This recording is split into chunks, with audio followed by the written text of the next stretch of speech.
Selama terdakwa berada dalam tahanan dengan perintah terdakwa tetap ditahan. 3. Menyatakan barang bukti berupa 1 buah flash disk merek SanDisk berwarna merah hitam dengan kapasitas 8 GB berisi video unggahan channel YouTube Gus Dur 13 Official. 2 lembar screenshot postingan video pada akun YouTube Gus Dur 13 Official sampai dengan 1 bundel fotokopi legalisir buku Indonesia kertas dan atas nama Joko Widodo tetap terlampir dalam berkas perkara. 2 buah kursi duduk berwarna hitam, 1 buah kursi lipat berwarna hitam, 2 buah tripod mic, 1 buah standing holder kamera, sampai dengan 1 unit laptop merek Lenovo warna abu-abu dengan serial number PF.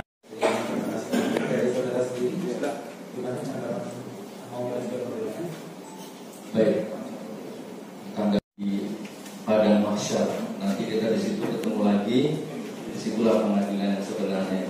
Sampai ketemu di pengadilan, sampai ketemu di pengadilan, insya Allah. Kemudian pledoi saya sudah siapkan lagi. Mungkin biar kuasa hukum yang menentukan waktu ini.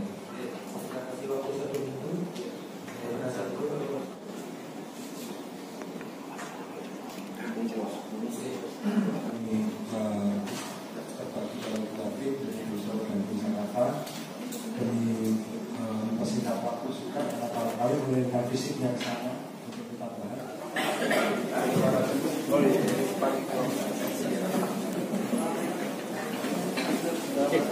Insya Allah. Mana mic-nya Deno? Masih gitu, dua. Boyok ini. Alhamdulillah. Baik, assalamualaikum warahmatullahi wabarakatuh. Alhamdulillah saya dituntut 10 tahun oleh jaksa penuntut umum. Allahu Akbar. Jadi jaksa penuntut umum jaksa penuntut umum sudah melakukan pekerjaannya dengan baik, pekerjaan dunia, nggak apa-apa, itu kan profesi ya. Dia harus tunduk dan patuh oleh sistem yang mengikat dia. Tapi kita masih punya pengadilan akhirat ya, kita masih punya pengadilan yang maha adil nantinya. Oke, kita nggak usah bahas itu. Intinya saya dituntut 10 tahun oleh jaksa penuntut umum, alhamdulillah. Yang kedua, nanti biar kuasa hukum yang menyampaikan.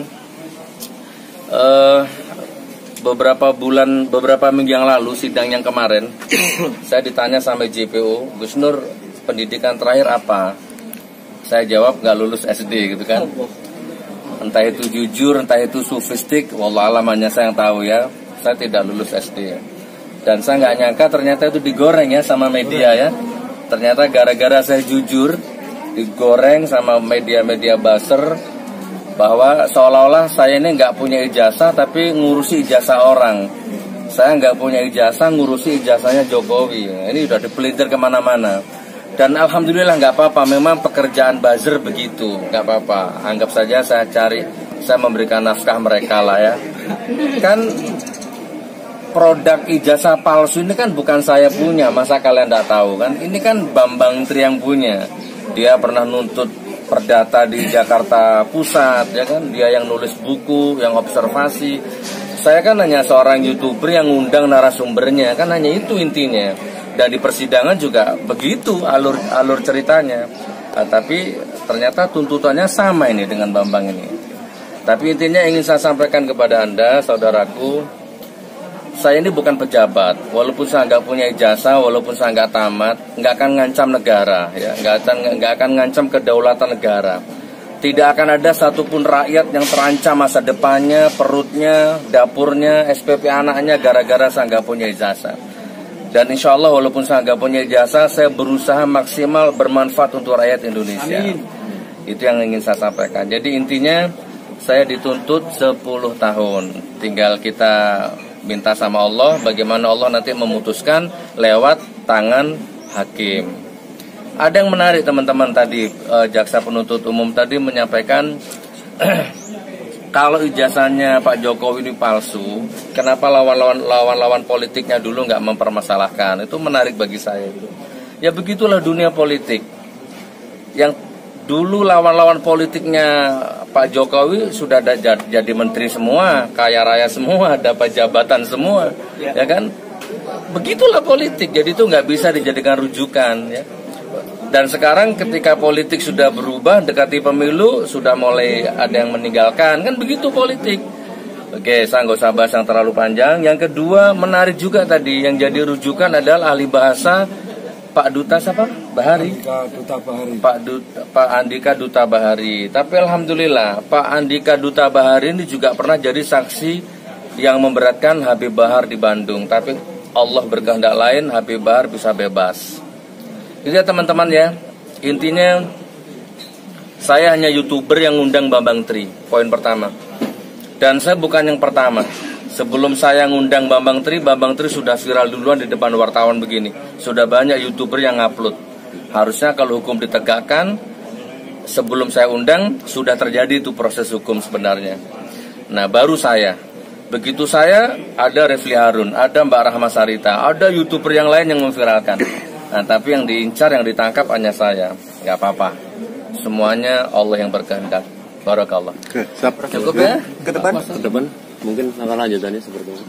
Ya Selasa kita ketemu di Pleido nanti. Di Pleido kan masih ada satu hak saya itu Pleido. Nanti kita sampaikan semuanya di situ. Insya Allah.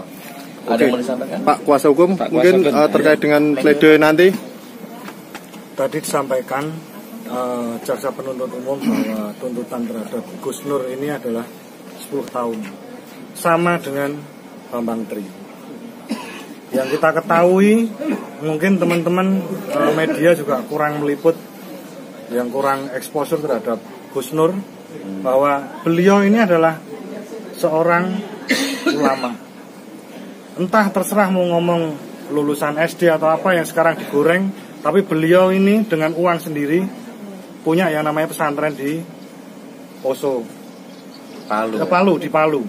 Dan beliau ini dalam membiayai pondok tersebut itu jelas pakai uang pribadi. Yang pertama saya sampaikan bahwa dari persidangan tadi, dari tuntutan 10 tahun jelas kita sangat keberatan dan itu tidak adil. Kita flashback sebentar ke belakang. Saya bertanya kepada Gus Nur di persidangan juga, apakah Gus Nur dendam dengan Pak Jokowi? Jawabnya adalah tidak, sama sekali tidak dendam dengan Pak Jokowi. Tidak punya alasan apapun. Gus Nur ini hanya warga biasa, warga yang ingin kritik pemerintahnya karena dirasa di masyarakat hukum belum tegak sepenuhnya. Seperti yang kita ketahui sekarang, banyak orang-orang menyelewengkan jabatan dan lain sebagainya. Narkoba masih merajalela karena apa? Karena seperti itu. Ini adalah cuman kritikan dari seorang warga biasa yang kebetulan adalah memposisikan diri sebagai oposisi. Tentunya dengan pemberitaan seperti itu, Gus Nur melakukan mubahalah dengan Bambang Tri karena isu ijazah palsu dan lain sebagainya. Ini adalah kritikan terhadap pemerintah. Masa sih Indonesia, negara sebesar ini, kita tidak khawatir dengan administrasi yang begitu buruknya di negara kita.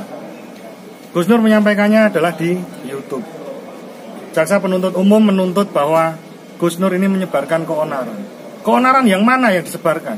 Keonaran menurut Undang-Undang nomor 1 tahun 46 itu adalah keonaran pada waktu itu, pada waktu setelah kemerdekaan. Bukan keonaran seperti media sosial.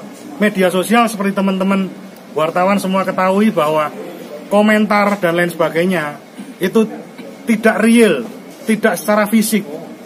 Jadi itu hanya di media sosial.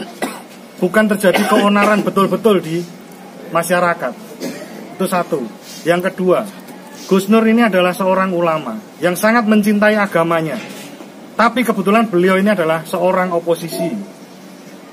Apakah pantas beliau dengan melakukan mubahalah seperti itu dituduhkan sebagai seorang penista agama?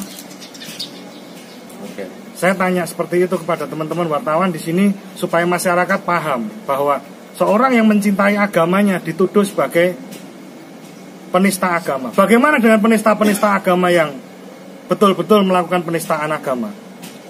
Banyak, dan itu tidak diproses. Mohon maaf. Itu juga sebuah kritikan. Seperti itu. Mungkin Oke, teman-teman siap. ada yang Oke. menambahkan. Saya closing ya. Sebentar, saya closing ya. Mumpung ada media ini. Saya closing ya.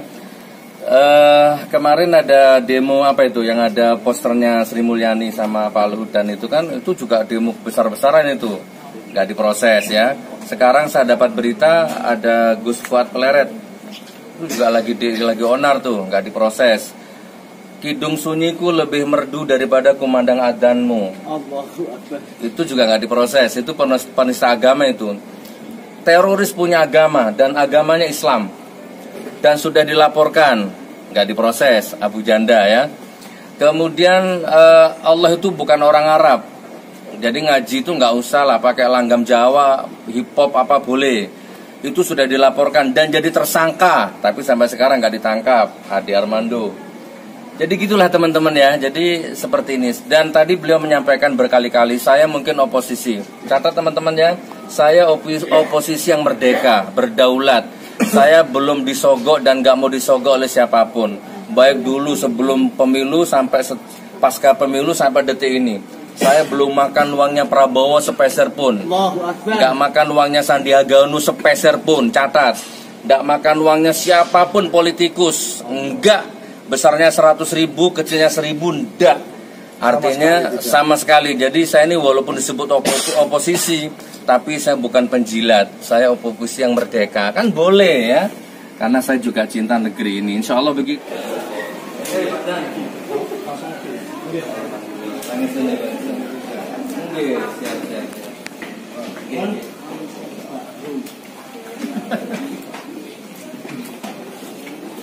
Bukan gitu. Sama apa?